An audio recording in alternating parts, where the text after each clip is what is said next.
바로 인사. 인사요. 인사 뭐죠? 인사가 만사라고 했죠. 그 정도로 이 사람을 관리하는 게 힘들다는 것을 알게 될 겁니다.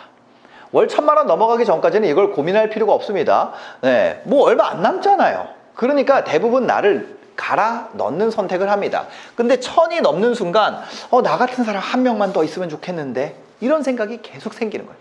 2명이면은 우리가 1.5배는 더 벌 수 있지 않을까? 3명이면은 2배는 더 벌 수 있지 않을까? 이런 생각들이 점점 떠오르게 되는 거죠. 근데 이게 생각만큼 쉽지가 않습니다. 왜 그럴까요? 첫 번째, 이 복제가 잘 안 돼요. 복제가. 내 능력을 가르쳤는데 반도 못해요. 그리고 내 마음 같지가 않습니다. 저한테 애가 있어요. 애가 8살입니다. 얘랑 같이 밥을 먹습니다. 밥을 먹는데 제가 뭘 좋아하냐면 저 곤드레 밥을 좋아해요. 곤드레 밥 간장 싹싹 비벼가지고 너무 맛있잖아요. 그래서 이거를 우리 애한테 먹이고 싶어요. 이 입을 벌리게 하는 게 쉬울까요? 어려울까요? 내가 키우는 내 새끼인데도 내가 맛있는 걸 한 입 먹이는 것도 힘들어요. 근데 남을 움직인다? 너무 어려운 일인 거예요. 아, 나 혼자 하는 게 훨씬 낫겠다. 계속 다시 돌아가. 그러다 언제까지 돌아가요? 죽기 직전까지 그냥 자기 혼자 일합니다. 제가 그래가지고 심장에 쇼크가 왔다는 거예요. 곱하기 2가 될 줄 알았는데 이거 가르치느라고 오히려 0.5가 되는 거야. 내가 일하는 시간 다 못 쓰니까요. 그러니까 유튜브 영상 편집 제가 하면은 10분이면 한 편을 하는데 지금 이렇게 편집하는데 뭐 시간이 들겠어요? 네, 근데 이렇게 사람 뽑아가지고 가르치면은 내가 그 가르치는 시간이면 편집 끝났겠다, 이런 생각이 들어가지고 고용을 못 하는 거예요. 여러분들 편집자 고용해서 가르쳐 보셨나요? 제가 10분이만 하는 편집을 하루 종일 했는데도 아직 그게 결과물이 안 오는 경우가 있어요. 그나마 단순 반복하는 작업, 계속 똑같이 반복되는 작업이면은 어떻게 가르칠 수 있는데, 말로 설명하기 애매한 영역들이 있어요. 유튜브로 치면은 대본을 쓰는데 약간 뭐 후킹 포인트 이런 거, 이거 어떻게 가르쳐야 돼 이거를. 근데 가끔씩 아주 이해력이 좋고 똑똑한 분들이 알아듣고 저를 복제해주는 행운이 일어납니다. 행운. 그런 분을 만나는 게 행운이에요. 네, 근데 여기서 두 번째 문제가 생깁니다. 직원은 사장이 아니라는 거예요. 열심히 가르쳐주면은 와, 진짜 고맙다, 이 회사에 내 뼈를 묻어야지, 이렇게 생각할까요? 아니면 내가 배울 만큼 배웠는데 나가서 내 사업 할까, 이렇게 생각할까요? 네. 당연히 후자죠. 왜? 자기가 배웠으니까 자기가 하면은 저만큼 할 거라고 생각할 거 아니에요. 당연히. 실제로 잘하고, 잘하니까 제가 또 이뻐라 하게 되는 거고, 그런 거 아닐까요? 이걸 또 어르고 달래매고 하면서 회사를 유지시켜야 되는 스트레스가 언제부터 여러분들 시작된다고요? 바로 월 1000만 원. 1000만 원. 왜냐? 1000만 원은요, 내가 한 700 가져가고 300 직원 뽑아도 되는 돈이잖아요.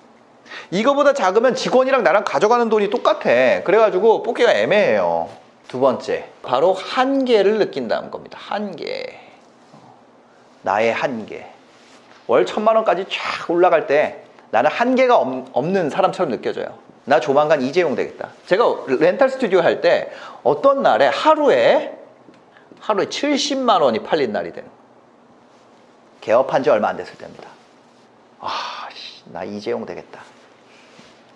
근데 실제 가져가는 돈이 한 1000 정도 넘어가기 시작하면서 이거를 느끼게 되더라고요. 네. 월 1000만 원 하나도 안 써도요, 1년에 얼마인가요? 1.2억입니다. 그죠? 요 정도 금액이에요. 10년을 하면은 얼마 될까요? 10년을 해야지 12억이에요. 하나도 안 쓴다고 했을 때. 근데 그러면은 서울에 아파트 살 수 있나요? 좋은 데는 못 사죠. 그러면 내가 더 갈아 넣어가지고 2000이 됐다고 해보게. 2000. 하나도 안 쓰고 10년을 해야지 24억입니다. 그렇죠? 세후로 2000 번다고 했을 때.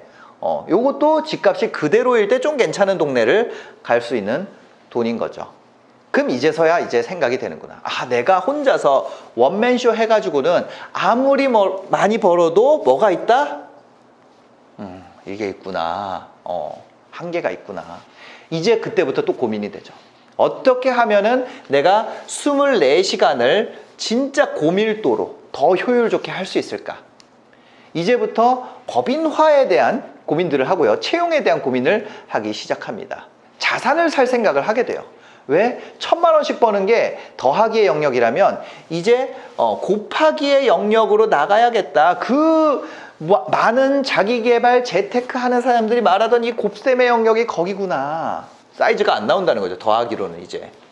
자, 지금 저희는 한계에 대한 얘기를 하고 있습니다. 한계. 근데 이게 부동산 투자, 이런 매각하고 이런 거 쉬워요? 그게 쉬우면 누구나 부자가 됐겠죠. 뭐 어렵다는 어렵다. 그죠? 어렵다는 걸 알게 돼요. 남이 할 때는 어때요? 남이 할 때는 쉬워 보여요. 그거 돈 있으면 다 하지. 아니라는 거예요. 건물 관리하고 이런 거 쉽지 않습니다. 그죠? 그 동네 매출액 다 알아야 돼요. 매출액에서 몇 % 정도 월세 쓰고 있는지, 이게 지속 가능한지, 지속 가능성 다 봐야 돼. 거기다가 국제정세도 봐야 돼요. 왜? 금리. 거기다가 지역별 수요. 예를 들어 상업용을 한다고 했을 때 뭐 봐야 될 게 너무 많은 거예요. 그렇죠? 거기다가 뭐 땅 위치마다 또 가격이 다 달라요. 그러면 해야 될 게 너무 많아요. 그럼 이거를 하면서 내가 뭘 해야 돼요? 유지해야 돼. 유지 또는 성장. 근데 내가 이것에 대해서 어떤 게 돼요? 의심이 들어요. 내가 계속 유지할 수 있을까? 내가 계속 성장할 수 있을까? 그 상태에서 내가 뭐 건물을 사? 그러면 대출에 대한 이자는 어떻게 할까? 그럼 어떻게 돼요? 그럼 또 100% 모아서 사야 돼. 레버리지를 못 땡겨 쓴단 말이에요.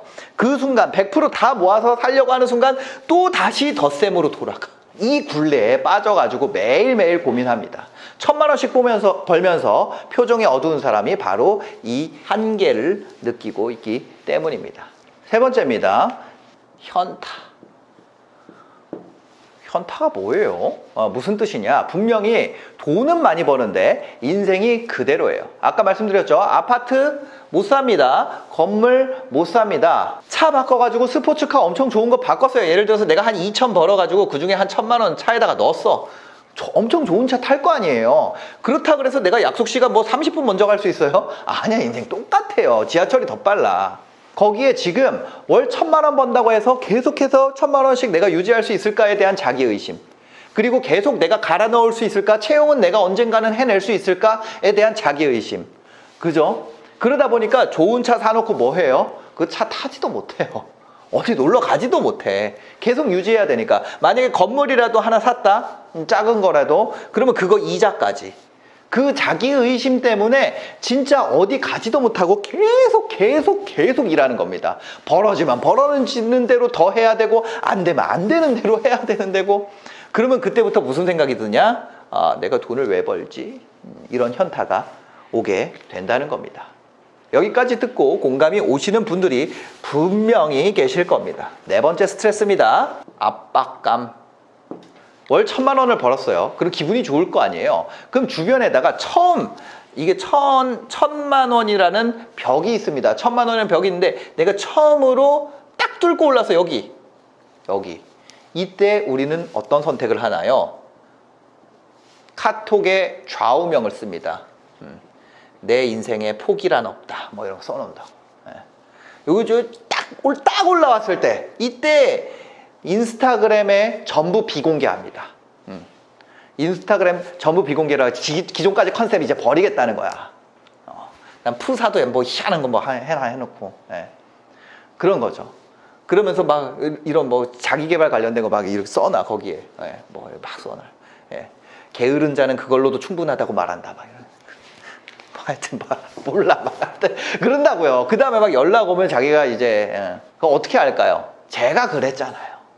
제 채널, 저 옛날에 매각한 채널 월 1,000만 원 버는 바보, 내가 1,000만 원 벌려고 했냐, 하고 있잖아요.